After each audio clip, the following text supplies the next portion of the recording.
بغیر one sided and ex parte decision دے دیا.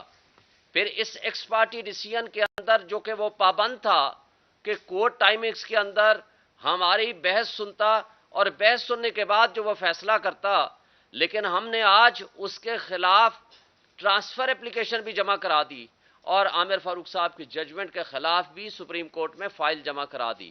اس سے پہلے کہ ہم اپنے آرگومنٹس کا سٹارٹ کریں اس نے فیصلہ ہی سنا دیا، اور اپنے لکھے ہوئے فیصلے پہ ابھی سائن نہیں ہوئے تھے، اس کا زبانی فیصلہ صرف آیا تھا. تو ہمیں یہ بتائیں کہ یہ برقرفتاری کیسے ہو گئی کہ اسلام آباد پولیس لاہور بھی پہنچ گئی؟ اس کا مطلب ہے ان کو پہلے سے پتا تھا. اور اگر وہ نہیں پہنچی، جو کہ بظاہر لگتا ہے کہ وہ پہنچ چکی تھی، اگر وہ نہیں پہنچی تھی تو کس طریقے سے انہوں نے وہاں 5 منٹ کے اندر ان کی زمان پارک کے دروازے توڑ کے ان کی گرفتاری کر لی؟ اور یہ گرفتاری 5 منٹ کے اندر ثابت اور ظاہر کرتی ہے کہ اس کا مطلب میچ فکس تھا اور مینیج تھا، اس لیے کہ زبانی حکم پہ کبھی بھی کسی کی گرفتاری نہیں ہوا کرتی. جب آرڈر نہیں لکھا گیا، جب وہ وارنٹ آف ارسٹ جاری نہیں ہوئے، آئی جی یا اس کا نمائندے کو یہ نہیں بتایا گیا، وہ یہاں سے لے کر کے لاہور نہیں پہنچا، اس سے پہلے گرفتاری کیسے ممکن ہے؟ پھر آج آپ نے دیکھا کہ خواجہ حارث جو ہمارے لیڈ کونسل ہیں، ان کے منشی کو صبح سویرے نامعلوم لوگوں نے ہائی کورٹ کے اندر سے اٹھا لیا اور ان کو عدالت سے باہر لے کے ان کو کہا کہ آج کے بعد آج کسی صورت کوئی پٹیشن اور فائل جمع نہیں ہونی چاہیے. پھر میں نے اپنے منشی کو بھیجا کہ وہ جا کر اس کی مدد کرے، پھر اس کو بھی اٹھا لیا، جس کو کچھ دیر بعد چھوڑ دیا دونوں کو. پھر مجھے خود جانا پڑا وہ فائل جا کر جمع کرانے کے لیے، کسی اور ذریعے سے، وکلاء صاحبان کے ذریعے سے میں نے وہ ٹریس کرائی فائل. تو مجھے یہ بتائیں یہ کیسا نظام انصاف ہے؟ کیا اس نظام انصاف کو ہم کہہ سکتے ہیں کہ ہمارے ملک میں آئین ہے، ہمارے ملک میں قانون ہے، ہمارے ملک میں انڈکلیئرڈ مارشل لا نہیں ہے؟ آج پی ٹی آئی کے G8 کے دفتر کے اندر صبح سویرے ویگو ڈالے پہنچ جاتے ہیں. مجھے یہ بتائیں ان کو کیسے پتا تھا کہ آج ہر حال میں یہ فیصلہ آنا ہے؟ کیا ہمارے ہاں یہ نظام انصاف اور قانون کی حکمرانی ہے؟ کیا یہ آئین کی بالادستی کی بات ہے جو آج کی فاشسٹ حکومت، یہ جو پیپلز پارٹی اور مسلم لیگ نون اور JUIF جو آئین کی منا رہے تھے گولڈن جوبلی، ان کو چاہیے آئین کی برسی منائیں، اس لیے کہ آئین کو آپ نے معطل کر دیا. 8 مرتبہ گرفتاریاں ہو کے بھی عدالتوں کو سے لوگوں کو انصاف نہیں ملتا. پی ٹی آئی کے ورکرز کو کرش کیا جا رہا ہے، چادر چار دیواری کی پامالی ہو رہی ہے. میں اس کیس کے حوالے سے 2-3 منٹ اور بات کر کے اپنی بات ختم کروں گا کہ آج جو فیصلہ دیا ہے میرٹ آف دی کیس. آپ کو ایک بات سے بتا دوں، جب آپ ہمارے گواہ نہیں آنے دیتے تو آپ کیسے کہتے ہو کہ ہم نے شواہد پیش نہیں کیے؟ بھائی ہمارے گواہ پیش کرنا ہمارا بنیادی حق ہے. فیئر ٹرائل کا قانون آئین آرٹیکل 10A ہمیں موقع دیتا ہے کہ ہم اپنے مقدمے کو انصاف کی بنیاد پر اور فیئر ٹرائل کی بنیاد پر فیئر چانس آف ڈیفنس ہمیں ملنا چاہیے. تو کیا وہ ہمیں ملا؟ نہیں ملا. جب آپ ہمارے گواہان کا فیصلہ آپ نے کرنا ہے کہ آپ کے گواہوں کو میں نے نہیں آنے دینا.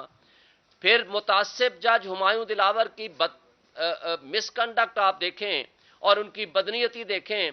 12 بجے 12:30 بجے وہ ہمارے گور صاحب کو کہتے ہیں کہ آپ اپنے گواہان کو 1:30 بجے لے آئیے. جب یہ ان کو کہتے ہیں جا کر کے 1:30 بجے کہ ہمارے گواہ کراچی میں ہیں، ہمیں 2 دن یا 1 دن کا وقت دے دیجئے، تو وہ کہتے ہیں کہ نہیں یہ ریلیونٹ ہی نہیں ہے، آپ کا کیس خارج کیا جاتا ہے. اسی طرح انہوں نے ہمارے کئی سینئر وکلاء کے جو اس کیس کو ریپرزینٹ کر رہے ہیں، جس میں خواجہ حارث صاحب ہمارے لیڈ کونسل ہیں، جب انہوں نے اپلیکیشن دی گوہر صاحب سمیت ان کے خلاف آبزرویشن دے دی. کیا ہم آج کے آرڈر میں بھی یہ لکھ دیا، کیا ہم قانون اور آئین کی پاسداری چاہتے ہیں؟ کیا ہم قانون کے مطابق کسی ملزم کو انصاف دلانے کے لیے اپنی پروفیشنل ڈیوٹی انجام نہ دیں؟ تو کیا ہم اس طرز عمل کو کیا کہیں گے؟ یہ انصاف کو بلڈوز کیا جا رہا ہے، انصاف کو دفن کیا جا رہا ہے، اس لیے کہ ہم یہ سمجھتے ہیں کہ ایسے جج کو منصف کی کرسی پہ بھی نہیں ہونا چاہیے۔ پھر جسٹس اطہر من اللہ جب چیف جسٹس تھے تو انہوں نے ڈائریکشن جاری کی تھیں، یہ کہا تھا کہ کوئی جج نہ سوشل میڈیا استعمال کرے، نہ فیس بک، نہ انسٹاگرام، لیکن آج 2023 تک وہ فیس بک استعمال کر رہے تھے اور ایڈمیٹڈلی اپنے فیس بک اکاؤنٹ سے عمران خان کے خلاف پوسٹیں لگائی ہوئی تھیں، نازیبہ تصاویر لگائی ہوئی تھیں، اور جب ایف آئی اے کو بھیج دیا گیا تو ایف آئی اے نے صرف اتنا کہا کہ آج وہ پوسٹ اویلیبل نہیں ہے۔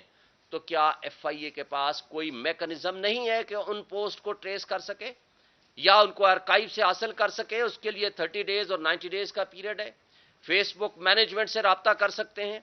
اور جسٹس عامر فاروق صاحب نے کل کے اپنے فیصلے میں یہ لکھا کہ جناب اس میں ایف آئی اے انکوائری کرے۔ اگر ایف آئی اے نے کل انکوائری کر کے یہ ثابت کر دیا کہ یہ پوسٹیں اسی کی ہیں تو مجھے بتائیں کہ پھر یہ فیصلہ کدھر جائے گا؟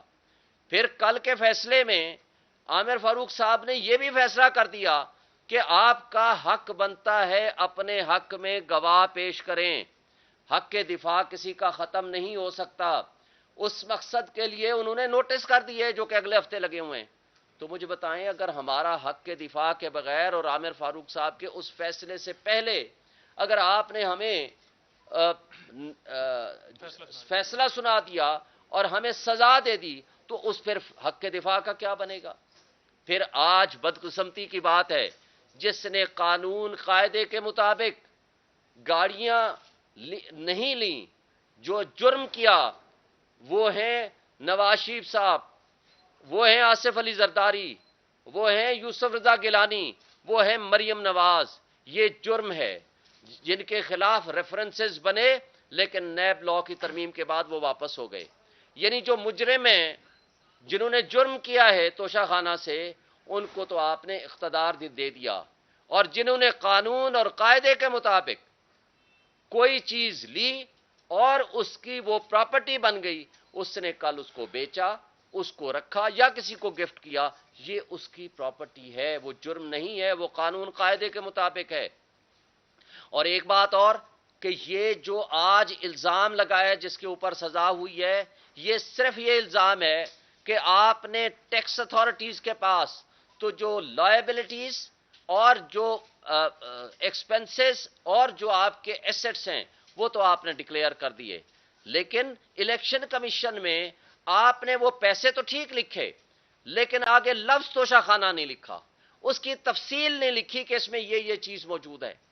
بات یہ ہے کہ وہاں وہ خانہ ہی نہیں ہوتا، کیونکہ یہ فرق ہے۔ ٹیکس اتھارٹیز کے پاس آپ نے لائبلٹیز اپنی، آپ نے انکم کہاں سے پیسے آئے اور کہاں خرچ ہوئے سب کچھ آپ نے بتانا ہوتا ہے۔ یہاں آپ نے ٹوٹل ایسٹس جو اس فائنانشل ایئر میں آپ کے پاس موویبل اینڈ اموویبل ہوتے ہیں آپ نے وہ بتانے ہوتے ہیں، اور لہٰذا ان کو ہم نے بتا دیا۔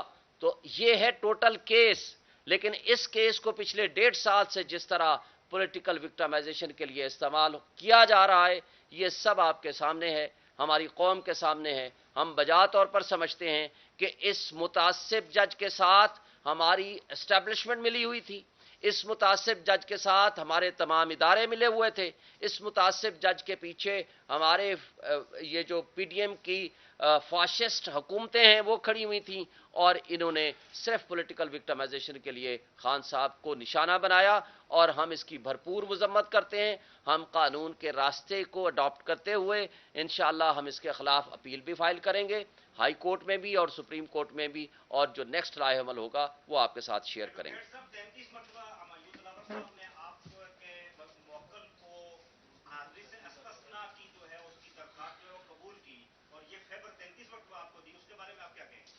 دیکھیں ہر ایکیوز کا یہ رائٹ ہوتا ہے کہ وہ قانون اور قاعدے کے مطابق ایگزمپشن پٹیشن فائل کرے۔ اس کے اوپر پچھلے سال آپ کو پتا ہے نومبر میں قاتلانہ حملہ ہوا، 4 سے 5 مہینے ان کو بیڈ ریسٹ تھی، اور اس کی وجہ سے اسلام آباد ہائی کورٹ نے فیصلہ دیا کہ ان کا کیس اسپیشل جوڈیشل کمپلیکس میں منتقل کیا جائے، اور جب وہاں منتقل ہو گیا اس دن سے لے کر آج تک کسی ایسی تاریخ ایک بھی نہیں ہوئی جس میں ہم وکلا نہ پیش ہوں۔ ملزم کی حاضری یہ ڈسکریشن ہوتی ہے کورٹ کی، چاہیں تو وہ ذاتی حیثیت میں پیش ہوں، چاہیں تو وہ تھرو وکیل، ایڈوکیٹ اور کونسل پیش ہوں، اور ہم پیش ہوئے ہیں اور پیش ہوتے رہے ہیں، اور آج بھی ہم پیش ہوئے ہیں۔ اس انصاف کو بلڈوز جس طرح کیا گیا وہ سب آپ سمجھتے ہیں اور آپ کو پتا ہے۔ ایک پوائنٹ میں نوٹ کرتا ہوں، میں صرف ایک پوائنٹ نوٹ کرتا ہوں۔ ایک منٹ گور صاحب کی بات، میں صرف ایک پھر آپ سوال جواب دیں گے۔ آپ کو حاضری کا کہا ہے کہ آپ نے بجا فرمایا کہ وہ اس طرح ہے، لیکن خان صاحب کے خلاف 180 ایف آئی آریں ہوئی ہیں۔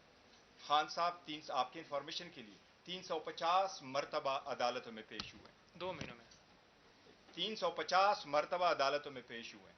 وہ جب اس عدالت میں پیشی کا تھا وہ کسی اور عدالت میں ہوتے تھے، اس لیے ہم نے اس کی اپلیکیشن دی۔ اور ایک بات اور، قاتلانہ حملوں کے باوجود، 180 سے زائد مقدمات کے باوجود، خان صاحب دیگر لیڈروں کی طرح نہ دبئی بھاگ کے گئے نہ لندن بھاگ کے گئے، آج بھی مقدمات کا وہ سامنا کر رہے ہیں۔ اور جس دن ہم نے ایگزمپشن سیک کی اس دن 8 مقدمات یا کبھی لاہور میں یا کسی اور شہر میں یا اسلام آباد میں دوسری عدالتوں میں موجود ہوتے تھے۔